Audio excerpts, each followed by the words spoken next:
오늘도 말씀을 깨닫는 은혜와 함께 하나님 나라를 누리는 복이 있기를 주님의 이름으로 축원합니다. 이제 오늘 본문의 다윗은 드디어 이스라엘 전체의 왕이 되어집니다. 이스라엘의 왕이 되기까지 시간이 약 20년이나 걸렸어요.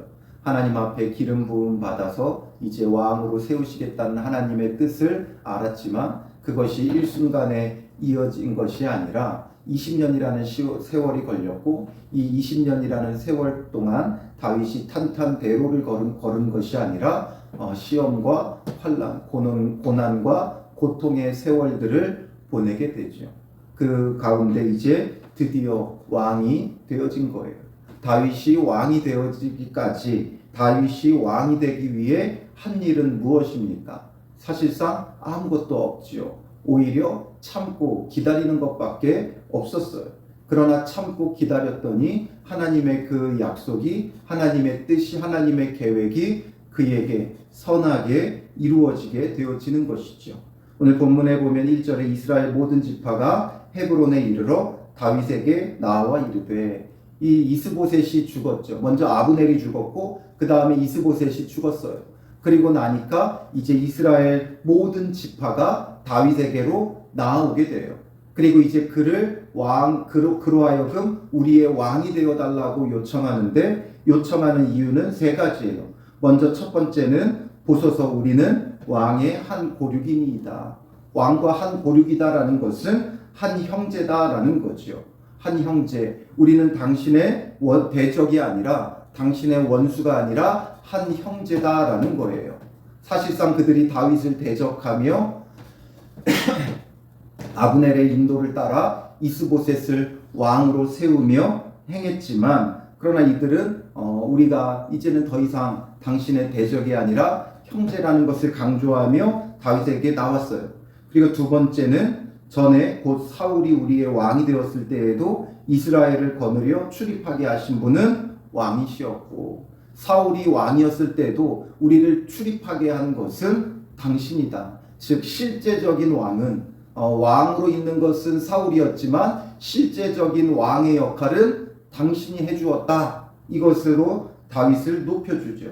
그리고 마지막 세 번째로는 여호와께서도 왕에게 말씀하시기를 내가 내 백성 이스라엘의 목자가 되며 내가 다 이스라엘의 주권자가 되리라 하셨나이다. 바로 하나님께서도 그렇게 말씀하셨다. 하나님의 뜻이 다윗을 이제 목자로, 주권자로, 우리의 목자와 주권자가 되게 하시겠다고 말씀하셨다라는 거죠. 이 세 가지의 근거를 들어 이제 다윗에게 자기들의 왕, 자기들의 목자, 자기들의 주권자가 되어주기를 요청하는 거예요. 이에 이스라엘 모든 장로가 헤브론에 이르러 왕에게 나오매 다윗 왕이 헤브론에서 여호와 앞에 그들과 언약을 맺으며 그들이 다윗에게 기름을 부어 이스라엘 왕으로 삼으니라. 그래서 그들이 이제 직접 다윗에게 기름을 부어 자신들의 왕으로 세우고 이렇게 언약을 맺었다라는 거죠. 당신은 우리의 왕이고 우리는 당신의 백성이 되겠다라는 거예요. 언약을 맺을 때는 서로 간에 관계가 생긴다 그랬죠. 다윗과 언약을 맺으며 다윗은 왕이 되었고 이들은 그의 백성이 되어진 것이죠. 이렇게 해서 다윗이 나이가 30세에 왕위에 올라, 이 왕위에 오른 30세는 유다 지파의 왕이 되었을 때예요. 그때부터 40년 동안을 다스렸으되 헤브론에서 7년 6개월 동안 유다를 다스렸고 예루살렘에서 33년 동안 온 이스라엘과 유다를 다스렸더라. 그래서 총 40년을 이제 왕으로 있게 되어지는데 그 가운데서 7년 6개월은 유다 지파만의 왕으로, 그리고 33년은 전체 이스라엘의 왕으로 보내게 되죠. 그래서 그가 이렇게 왕이 되기까지 얼마나 많은 시련과 환난과 고난의 세월을 보냈습니까? 그런데 그가 왕이었다는 찬란한 시절도 있지만 그가 기름 부음 받고 유다 지파의 왕이 되기까지가 13년여의 세월이 걸렸어요. 그리고 또 유다 지파의 왕으로 7년 6개월의 시간이 걸렸어요. 그리고 나서 이제 온 이스라엘의 왕이 됐죠. 그러니까 온 이스라엘의 왕이 되기까지 시간이 총 20년 동안 그는 기다렸다라는 거죠. 기름 부음을 받고 이제 전체 이스라엘의 왕이 되기까지 20년 동안 기다린 거예요.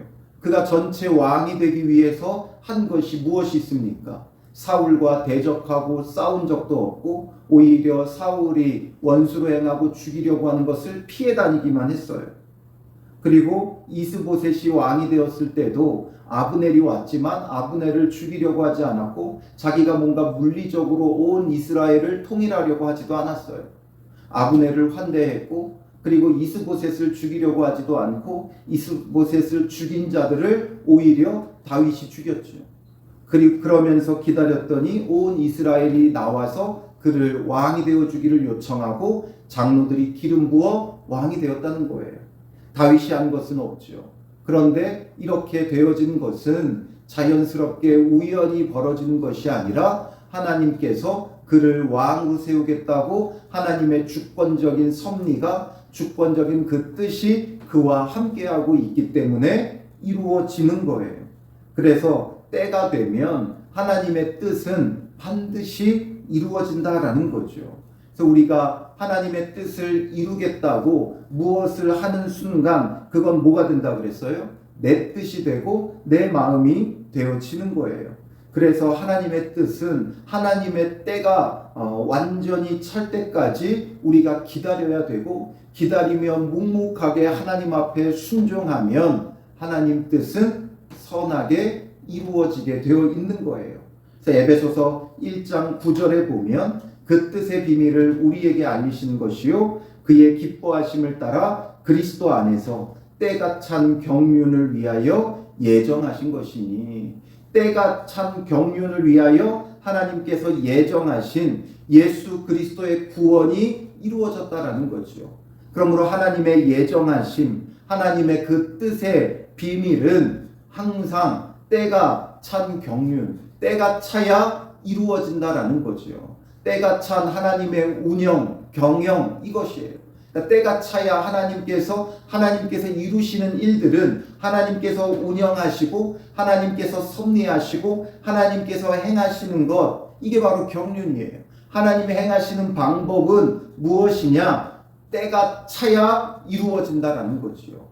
그래서 하나님의 그 구속사의 섭리 가운데 때가 차면 그 때에 맞는 하나님의 일하심과 하나님의 뜻의 이루심, 하나님의 예정하신 것들이 반드시 성취되어진다라는 거죠. 그래서 다윗을 향한 하나님의 뜻과 하나님의 예정이 때가 차니까 이루어지잖아요. 그러므로 우리는 이런 믿음을 가지고 하나님이 우리에게 주신 약속의 말씀을 붙잡고 하나님의 때를 기다리는 거예요. 그게 믿음이고 그게 소망이죠. 내가 무엇을 이루려고 하는 것이 아니라 기다렸더니 이루어지더라라는 거죠.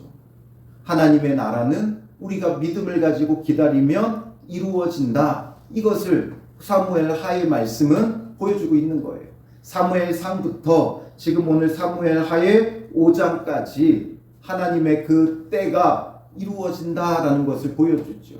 하나님의 뜻이 다윗을 통한 하나님의 구원의 비밀이 하나님의 뜻이 하나님의 예정이 다윗이 무엇을 해서 이루어지는 것이 아니라 하나님께서 이루시는 은혜 가운데 때가 차니까 이루어지더라. 이것을 우리에게 보여주는 거예요. 그러므로 하나님의 나라가 우리에게도 똑같이 이루어져요. 하나님의 그 약속의 말씀을 붙잡고 기다리면 하나님의 나라가 우리의 삶 속에 이루어지는 은혜가 있어요. 그리고 마지막 때에는 예수 그리스도께서 이 땅에 오심으로 온전한 하나님의 나라가 실제적인 하나님의 나라가 완성되는 하나님의 나라가 임하게 되어지는 것이죠. 그러므로 우리는 주님 안에서 약속의 말씀을 붙잡고 기다리면 돼요. 하나님은 우리에게 늘 구원의 약속을 주고 계시고 구속사의 약속을 주고 계셔요. 그러므로 하나님의 구원은 우리의 눈에 보이지 않더라도 항상 이루어져 가고 있다는 거죠. 왜냐하면 구속사 자체가 하나님의 뜻이고 하나님의 예정이기 때문에 그래요. 창세전부터 우리를 향하여 예정하여 놓으신 것이기에 하나님의 구원이 저와 여러분들 가운데 날마다 이루어져 가고 있는 거예요. 때에 맞게끔 하나님의 구원이 지금 진행되어져 가고 있고, 때가 차면 때가 참 그 때에 맞게끔 완성되어진다라는 거죠. 그러므로 우리는 이 하나님의 구속사를 바라보며 어떤 신앙의 자세가 필요합니까? 예레미야가 3장 26절에 보면 사람이 여호와의 구원을 바라고 잠잠히 기다림이 좋도다. 여호와의 구원을 바라보고 잠잠히 기다리는 게 좋다라는 거죠. 무엇을 하면 할수록 내 뜻과 내 의지가 가미되게 되어 있고, 무엇을 하면 할수록 우리는 자기의 공로를 내세우게 되어 있어요. 다윗이 자기가 무엇을 하지 않았기 때문에 참된 하나님 나라를 이루는 은혜를 얻는 것이지요. 그리고 이렇게 왕이 된 다윗은 가장 먼저 행한 게 뭐예요? 6절에 보면 왕과 그의 부하들이 예루살렘으로 가서 그 땅 주민 여부스 사람을 치려 하매. 왕이 되자마자 다윗이 처음으로 한 건 예루살렘을 치는 거였어요. 왜 이 예루살렘을 쳐요? 왜냐하면 다윗은 이 예루살렘 성을 이제 되찾고 이 예루살렘으로 하여금 이제 이 이스라엘의 수도, 왕의 도성을 만들고자 하는 거죠. 왜 이 예루살렘을 칩니까? 왜 이 예루살렘을 다윗은 도성으로 선정을 했느냐라는 거예요. 지금 헤브론을 도성으로 삼고 또 모든 이스라엘도 헤브론에 와서 다윗이 왕이 되어주기를 요청했는데, 그대로 그곳에서 왕이 되면 되는데 굳이 예루살렘을 치려 한 이유, 목적이 무엇이냐라는 거예요. 왜냐하면 예루살렘이 아직 여부스 족속 사람들의 휘하에 놓여 있었고 이 땅을 완전히 정복하지 못했어요. 여호수아 15장 63절에 보면 예루살렘 주민 여부스 족속을 유다 자손이 쫓아내지 못하였으므로 여부스 족속이 오늘까지 유다 자손과 함께 예루살렘에 거주하니라. 이 여부스 사람들을 쫓아내지 못했고 지금 하나님의 나라를 이루어야 될 가나안 땅에 여부스 족속이 여전히 뿌리를 내리고 있는 거예요. 하나님께서 진멸하라 했으나 아직 진멸하지 못했고 아직 정복하지 못했기에 이 땅을 완전히 정복하고 참된 하나님 나라를 이루겠다는 다윗의 의지의 표현이기도 하고 또 온 이스라엘의 새로운 핵심적인 역할을 할 그 도성을 삼으려고 하는 거예요. 헤브론에서는 유다 지파의 왕이라는 그 이미지가 강하기 때문에 온 이스라엘의 왕이 되기 위해서는 새로운 도성이 필요했던 거죠. 그 가운데 아직 점령하지 못했던 이 땅을 점령한다는 의미를 가지기도 하고 또 다윗에게는 굉장한 신학적인 눈이 있었어요. 그래서 이 예루살렘 땅의 가치를 아는 거죠. 단순히 정복하지 못해서가 아니라 이 예루살렘은 언제 성경에 가장 먼저 등장하냐 하면 아브라함이 조카 롯이 사로잡혀 갔을 때 이 조카 롯을 구출해서 돌아올 때 이 아브라함을 맞이한 자가 있죠. 그게 누구예요? 살렘 왕 멜기세덱이에요. 이 살렘은 예루살렘을 말해요. 살렘 왕 멜기세덱이 다윗을 맞이하면서 이 살렘 왕 멜기세덱은 하나님의 지극히 높은 하나님의 제사장이다. 창세기 14장 18절에 언급하죠. 그리고 예수님은 바로 이 멜기세덱의 반차를 따르는 우리의 진정한 영원한 큰 대제사장으로 이 땅에 오셨죠. 그래서 시편 110편 4절에 보면 여호와는 맹세하고 변하지 아니하시리라. 이르시기를 너는 멜기세덱의 서열을 따라 영원한 제사장이라 하셨도다. 예수님은 유다 지파에서 태어나셨죠. 레위 지파가 아님에도 불구하고 그리스도로서 우리에게 제사장의 역할을 하실 수 있는 것은 사람의 레위 지파를 따르는 것이 아니라 바로 이 멜기세덱의 서열, 멜기세덱의 반차를 따르는 영원한 제사장이시다라는 거죠. 그러므로 이 예루살렘은 하나님의 도성이 되는 거예요. 그리고 또한 아브라함이 자기 이삭을 하나님 앞에 드린 곳이 어디입니까? 하나님의 명령을 따라. 창세기 22장 2절에 보면 여호와께서 이르시되 내 아들 내 사랑하는 독자 이삭을 데리고 모리아 땅으로 가서 내가 내게 일러준 한 산 거기서 그를 번제로 드리라. 모리아 땅에서 하나님께서 일러주신 한 산, 그 한 산이 있는 곳이 바로 예루살렘이었어요. 그러므로 이제 하나님께 진정한 제사장이 제사를 드리는 그 곳이 어디냐? 바로 이 시온성 예루살렘이다라는 거죠.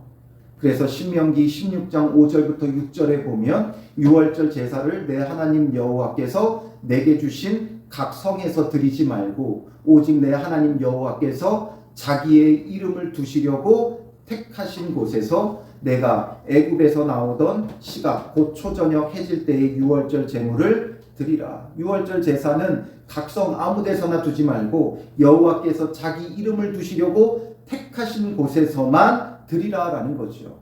그곳이 어디냐면 바로 이 예루살렘인 거예요. 그래서 다윗은 이 예루살렘을 정복하고 하나님의 나라를 이루는 데 있어 하나님의 도성을 이 예루살렘으로 삼으려고 하는 거죠. 살렘 왕 멜기세덱의 그 반차를 따르며 참된 제사가 이곳에서 드려져야 한다. 이것을 다윗은 보았던 거예요. 그래서 이 여부수 주민들을 치고 예루살렘을 되찾으려고 하니까 그들이 어떻게 반응해요? 6절에 그 사람들이 다윗에게 이르되 내가 결코 이리로 들어오지 못하리라.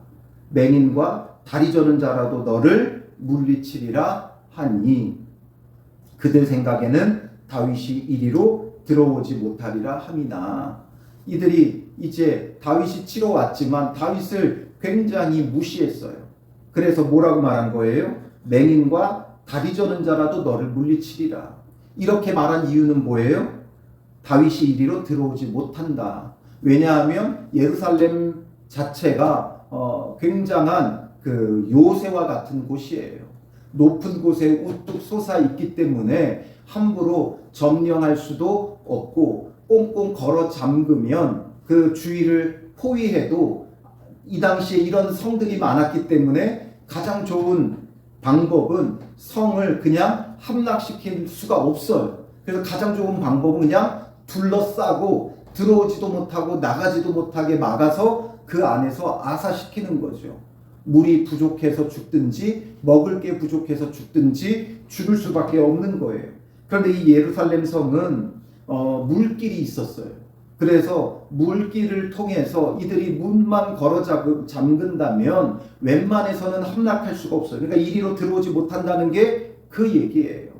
그래서 이들이 꽁꽁 걸어 잠그고 이제 들어오지 못하게 하면 다윗은 절대 들어오지도 못하고 그러니까 맹인과 다리 저는 자라도 너를 물리치리라. 우리를 어떻게 하지 못한다. 맹인과 다리 저는 자 정말 부족하고 힘없는 자도 너를 물리칠 수 있다 말하는 것이요. 그러니 다윗이 어떻게 해요? 7절에 다윗이 시온 산성을 빼앗았으니 이는 다윗 성이더라. 그들이 이렇게 말했지만 그럼에도 불구하고 다윗이 이것을 함락하고 이 성읍을 빼앗아서 다윗성이라고 말해요.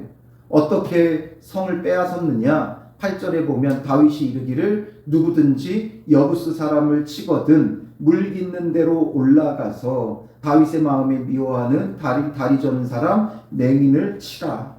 물 깃는 데로 올라가게끔 만든 거죠. 그러니까 바로 물길이 있어서 이들은 걸어 잠그면 아무도 들어오지 못한다 했지만 다윗과 그의 사람들은 바로 이 물길을 따라서 그들에게 들어가서 이 성을 함락시키는 거죠. 그러면서 다리 저는 사람과 맹인을 치라. 이들이 자기들이 다리 절고 맹인이라 해도 너를 이긴다고 했으니까 그렇게 무시하고 모욕했지만 반대로 그러므로 그들이 침을 당한다면 그들은 어떤 존재라는 거예요? 다리 저는 자, 맹인과 같은 존재라는 거죠. 아무 힘없고 무능력한 자들, 그들을 치라 이거죠. 그래서 그들이 함락당하고 속담이 되어 이르기를 맹인과 다리 저는 사람은 집에 들어오지 못하리라. 여기서 집에 들어오지 못한다라는 집은 그 앞에 정관사가 붙어 있어요. 그래서 그 집이에요. 그 집. 명확하게 해석하면. 그러니까 그 집이라는 건 무엇을 말하느냐? 바로 성전이 있는 예루살렘을 의미할 수도 있고 다윗의 집, 그러니까 다윗의 성에 들어오지 못한다. 여부수 사람들은 이곳에 들어오지 못하는 거죠. 다리 저는 자, 맹인이 못 들어오는 게 아니라 이들은 여부수 사람을 말하는 거예요. 그러니까 여부수 사람들은 예루살렘에 들어오지 못한다. 그래서 다윗이 그 산성에 살면서 다윗성이란 이름하고 다윗이 밀로에서부터 안으로 성을 둘러싸으니라. 이 예루살렘 성을 이제 견고하게 쌓으며 이곳을 이스라엘의 도성으로 삼는 거죠. 그러니 만군의 하나님 여호와께서 함께 계시니 다윗이 점점 강성하여 가니라. 하나님께서 다윗과 함께 하니까 다윗은 점점 강성해져요. 사울의 집은 점점 약하여져 갔는데 다윗은 하나님과 함께 하기를 힘쓰니까 점점 강성하여 가죠. 그러므로 오늘 우리에게도 필요한 건 하나님과 함께 하는 거예요. 내가 강력한 힘으로 무엇을 하는 게 중요한 게 아니라 하나님과 함께 하는 게 중요해요. 하나님과 함께 하지 않으면 우리는 자기의 힘으로밖에 살아갈 수 없죠. 그러나 하나님과 함께 하면 하나님께서 점점 강성하게 하시는 거예요. 어느 정도로 강성하게 했느냐? 점점 강성하게 하니까 11절에 보면 두로왕 히람이 다윗에게 사절들과 백향목과 목수와 석수를 보내매 그들이 다윗을 위하여 집을 지으니라. 다윗은 자기 힘으로 자기 집을 짓지 않아요. 두로왕 히람이 보내준 건축 자재들, 이 당시에 백향목은 가장 좋은 건축 재료였어요. 이스라엘에는 그런 대단한 실력들이 없어요. 그러니까 백향목뿐만 아니라 목수와 석수까지도 다 보내줘요. 그러니까 건축에 있어서는 이 두로왕 히람이 최고인 거죠. 그가 보내준 건축 자재, 목수, 석수를 통해 다윗의 집을 지었다. 다윗 성을 지은 거죠. 그래서 다윗이 여호와께서 자기를 세우사 이스라엘의 왕으로 삼으신 것과 그의 백성 이스라엘을 위하여 그 나라를 높이신 것을 알았더라. 여기서 알았다는 건 이제서야 인지했다라는 게 아니라 이 알았다는 말은 히브리어로는 야다라는 말을 썼어요. 야다라는 알다라는 말의 의미는 그냥 아는 게 아니라 경험을 통해 그 본질을 확실하게 깨달아 아는 거죠. 그래서 부부 간에도 서로를 안다라는 건 이제 부부 관계를 통해 서로를 이제 속속들이 알게 되는 거예요. 그런 안다에 이 야다라는 말을 쓰는 거예요. 그러니 다윗은 이제 20년의 세월을 거쳐 하나님을 경험하며 하나님을 알게 된 거죠.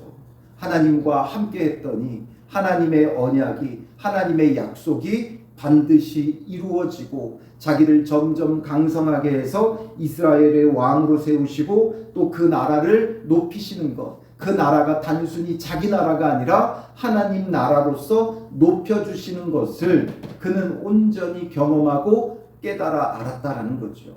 우리의 신앙은 이렇게 아는 알미 되어야 돼요. 지식적으로 배워서 아는 것이 아니라 하나님과 함께하며 하나님과 동행하며 하나님과 교제하며 하나님과 함께함으로써 알게 되어지는 것, 알게 되어지는 믿음과 신앙, 하나님과 함께함으로 이 말씀이 그 삶 속에 실제가 되어 알게 되어지는 그 믿음이 필요한 것이죠. 다윗이 한 게 무엇이 있습니까? 다윗은 그저 하나님과 함께 했더니 도망 다닐 때도 하나님과 함께 했고 또 전쟁에 나갈 때도 하나님과 함께 했고 또 유다 지파의 왕으로 있을 때도 하나님과 함께 했고 그리고 이제 이스라엘이 다윗을 왕으로 세워주어도 하나님과 함께 했고 그랬더니 하나님께서 점점 강성하게 하며 자기가 짓지 않는 집에서 살게 되어지는 진정한 은혜를 누리게 되어지는 것이죠. 이런 알미, 오늘 우리의 알미 되어야 되고 우리의 믿음과 신앙이 되어야 돼요. 그래서 다윗은 하나님께서 예정하신 것을 기다렸더니 이루어진다라는 것을 실제로 경험하며 누리는 믿음의 사람으로 세워져 가는 것이죠. 오늘 우리도 하나님의 때가 참에 하나님께서 예정하신 구속사의 일들이 우리 삶 속에 이루어지고 우리는 믿음으로 하나님을 바라보고 하나님과 늘 동행하는 믿음의 사람들 되시기를 주님의 이름으로 축원합니다. 기도하겠습니다. 살아계신 아버지 하나님, 오늘 우리가 예수님을 안다, 하나님을 안다, 믿는다 하지만 우리가 참되게 알지 못하고 우리의 생각으로 하나님을 규정하고 예수님을 규정하며 하나님의 능력을 제한하는 어리석음 속에 있고 무엇을 이루겠다고 우리 마음대로 우리 뜻대로 행할 때가 너무나도 많이 있습니다. 주님, 우리의 의지로 이루고자 하는 우리의 악한 심령을 내려놓게 하여 주시고 온전히 하나님의 뜻과 하나님의 예정하심을 바라보며 잠잠히 기다림이 좋은 믿음의 사람들이 되게 하여 주시옵소서. 하나님께서 예정하신 일들, 때가 참에 다윗을 통해 이루어 가시는 것들을 보며 오늘 우리를 향한 하나님의 예정하심도 하나님의 주권적 섭리, 구속사의 섭리 가운데 이루어 가고 계심을 우리가 믿고 바라보며 믿음으로 기다리는 자들 되게 하시고 하나님과 동행하는 자 되어 하나님이 어떠한 분이신지를 바르게 알 수 있는 믿음의 사람들이 되게 하여 주시옵소서. 하나님과 함께함으로 하나님의 구속사를 깨달아 아는 믿음의 사람들 되어 하나님의 구속사의 그 섭리 가운데 주님의 은혜를 누리는 하나님 나라를 맛보아 아는 믿음의 사람들이 되게 하여 주실 줄 믿사오며 예수님의 이름으로 기도합니다. 아멘.